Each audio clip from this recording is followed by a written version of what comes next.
जय हिंद दोस्तों, बहुत बहुत स्वागत है आपका विक्ट्री ऑफ IS-20 के यूट्यूब चैनल में। दोस्तों आज के इस वीडियो में हम लोग बात करेंगे जो कि बहुत ही करंट न्यूज से संबंधित एक अपडेटेड न्यूज आपके सामने निकल करके आ रही है। और वो आज की सबसे बड़ी न्यूज ये है कि बामियान की जो बुद्ध मूर्ति है, बौद्ध भगवान की मूर्तियां हैं, वो चर्चा में आई हैं। तो इनका क्या संदर्भ है और यूपीएससी एवं पीसीएस एग्जाम के हिसाब से किस तरह से हम इनको एनालाइज करने की कोशिश करते हैं, तो आप लोग इन सारी चीजों को देखते रहिए। तो चलिए पहली न्यूज को हम लोग लेते हैं। यहाँ पर देखिए बामियान, दोस्तों ये एक स्थान है बामियान और ये अफगानिस्तान में पड़ता है।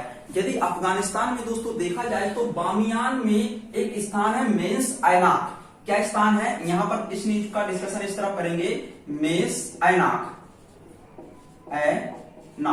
बामियान में एक स्थान है मेंस ऐनाक। दोस्तों ये जो स्थान है यहाँ पर तांबा पाया जाता है, तांबे की खदानें यहाँ पर पाई जाती हैं। दोस्तों यहाँ पर बहुत ज्यादा तांबा पाया जाता है अफगानिस्तान में। तो आप लोग इसको भी एक हिसाब से जीएस के हिसाब से इंपॉर्टेंट है, प्री में पूछा जा सकता है कि मेंस ऐनाक निम्नलिखित में से क्या है। तो यह अफगानिस्तान में पाई जाने वाली तांबे की खदानें हैं। और दोस्तों यहाँ पर बुद्ध की काफी सारी मूर्तियां प्राचीन कालीन जो वहां के स्रोत है वहां पर पाई जाती हैं मेंस ऐनाक में। तो दोस्तों अफगानिस्तान में जो तालिबानी सरकार है उसने हाल ही में ये बात कही है कि हम लोग बुद्ध भगवान की जो मूर्तियां हैं, जो भी उनके अवशेष पाए गए हैं मेंस ऐनाक में, उनको हम लोग सुरक्षित करने का या फिर हम उनको नष्ट नहीं करेंगे, सुरक्षित रखेंगे।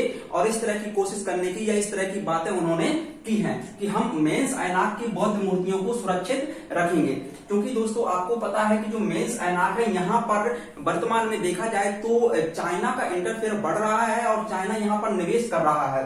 और इसके चलते यहाँ पर बौद्ध मूर्तियों की चर्चा सामने आपके सामने निकल करके आई है। तो दोस्तों इस वीडियो में हम लोग थोड़ा सा पहले ये देखेंगे कि बामियान की बुद्ध मूर्ति क्या है, इसका इतिहास क्या है। क्योंकि बामियान की एक जो सबसे बड़ी बुद्ध मूर्ति थी, दो मूर्तियां हैं वहां पर बौद्ध भगवान की, उनको कुछ समय पहले तालिबान सरकार के द्वारा नष्ट कर दिया गया था। तो थोड़ा सा तालिबान के बारे में हम आपको बताएंगे।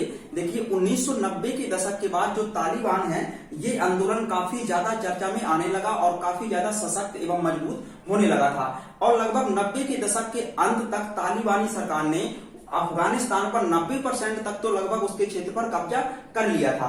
और दोस्तों देखा जाए तो 2001 में इन्होंने क्या किया कि बामियान की बौद्ध मूर्ति को जो तालिबानी थे इन्होंने नष्ट कर दिया। वहां पर डायनामाइट लगा करके या फिर विस्फोटक पदार्थ लगा करके उन मूर्तियों को नष्ट कर दिया गया, जिसके कारण भारत एवं चाइना, इसके अलावा अन्य कई भी देश थे जिनको बहुत ज्यादा आहत पहुंची। क्योंकि एक धार्मिक मूर्तियां थी, प्राचीन कालीन धर्म से संबंधित थी, तो इनको नष्ट कर दिया तालिबान ने।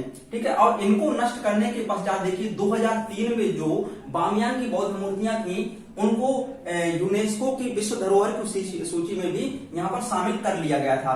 तो दोस्तों आपको ये सारी न्यूज याद रखनी है। वहां पर दोस्तों जो मूर्तियां बनी हैं वो लाल बलुआ पत्थर से बनाई गई हैं।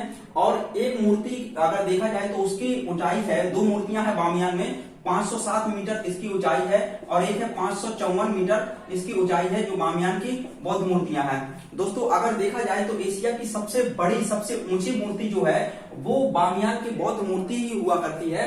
तो इसको आप लोग याद रखेंगे वर्तमान में, लेकिन इसको नष्ट किया जा चुका है तालिबानियों के द्वारा। ठीक है, तो दोस्तों ये न्यूज चर्चा में थी। अब ये आज की हमारी दूसरी न्यूज है, बिम्स्टेक सम्मेलन, जो कि 5वें नंबर का यहाँ पर सम्मेलन हो रहा है, बिम्स्टेक सम्मेलन 5।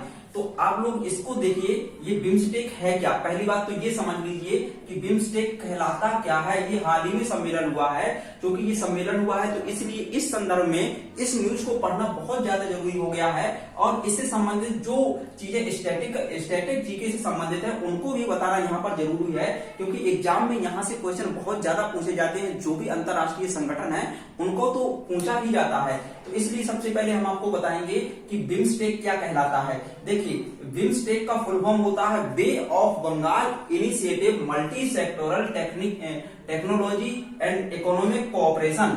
दोस्तों इसका फुल फॉर्म एक बार फिर से याद रखिए आप लोग, Bay of Bengal initiative multi sectoral technology and economic cooperation.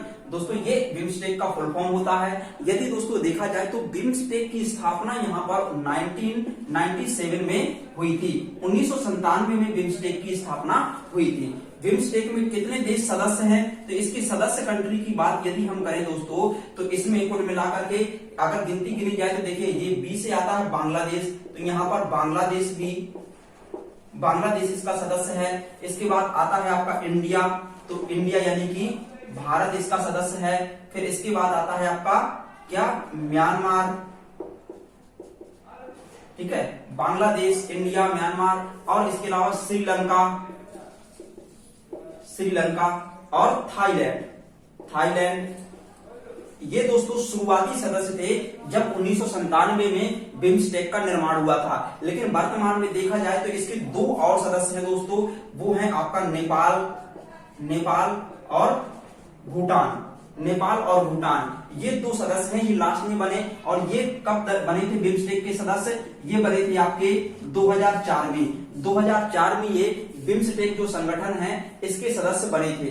देखिए दोस्तों, जो Bay of Bengal initiative multi sectoral technology and economic cooperation नामक संगठन है, इसकी स्थापना 1997 में हुई थी और इसके इतने ये आपके सामने नाम लिखे ये सदस्य हैं। और सबसे लेटेस्ट यानी कि लास्ट में जो बने 2004 में, वो नेपाल और भूटान कहलाते हैं। दोस्तों ये दक्षिण एशिया के देशों का एक आपस में एक सहयोग करने का संगठन है। और दोस्तों ये सहयोग किस क्षेत्र में करते हैं, दोस्तों ये सहयोग करते हैं टेक्नोलॉजी के क्षेत्र में, अर्थव्यवस्था के क्षेत्र में। इस तरह से ये लोग सहयोग करते हैं, आपसी सहयोग करते हैं। और इसके अलावा ये रक्षा के क्षेत्र में भी एक दूसरे की सहयोग करते हैं। दोस्तों यहाँ पर आपके सामने एक प्रश्न आता है कि एक संगठन आपने नाम सुना होगा, पहले उस संगठन को बताते हैं फिर उस प्रश्न का डिस्कशन करेंगे।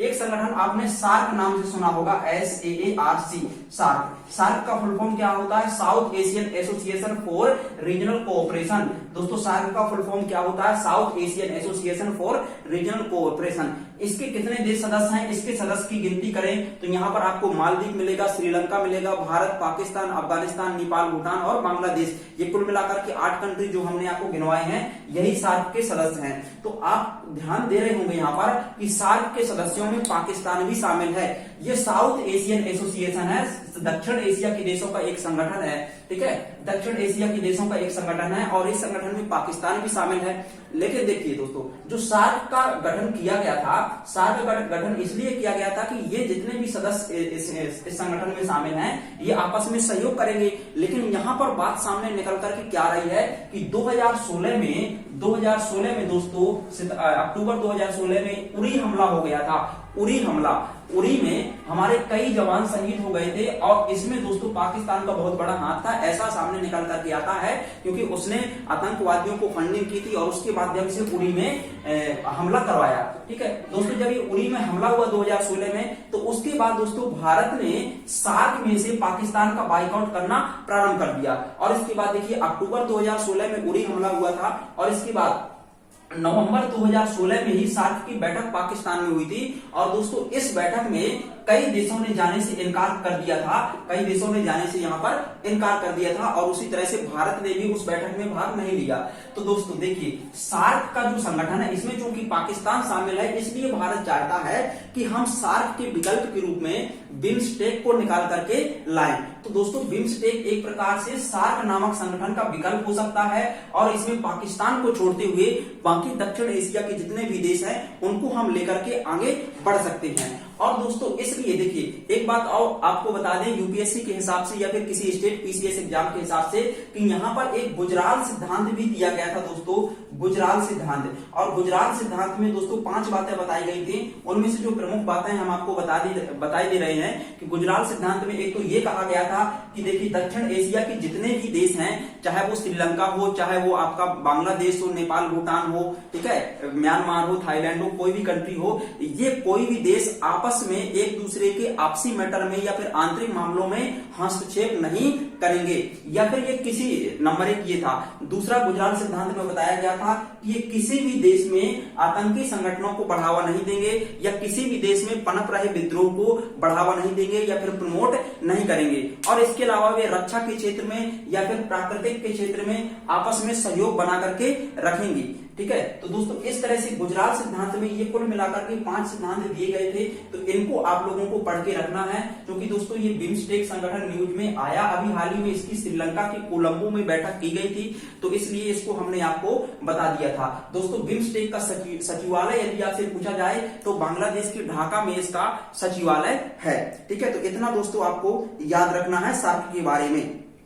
तो चलिए दोस्तों, आज की ये जो न्यूज थी केवल इतने ही न्यूज थी, और ये बहुत छोटी छोटी दोस्तों न्यूज थी। इस तरह से जो भी इंटरनेशनल न्यूज होगी हम आने वाले वीडियो में उनको कवर करने वाले हैं। तो दोस्तों यदि अभी तक आपने वीडियो को और चैनल को सब्सक्राइब नहीं किया है तो आप प्लीज चैनल को सब्सक्राइब कर लीजिए, और आने वाले दिनों में हम बहुत अच्छी अपडेटेड न्यूज लाने वाले हैं। यहाँ पर जो भी अंतरराष्ट्रीय न्यूज में घट रहा है, अंतरराष्ट्रीय स्तर पर या फिर राष्ट्रीय स्तर पर जो भी इंपॉर्टेंट न्यूज आ रही है, और प्लस ऐसी न्यूज जो आपके एग्जाम पॉइंट ऑफ व्यू से भी इंपॉर्टेंट है, उन्हीं को हम लोग डिस्कस करने की यहाँ पर कोशिश करेंगे।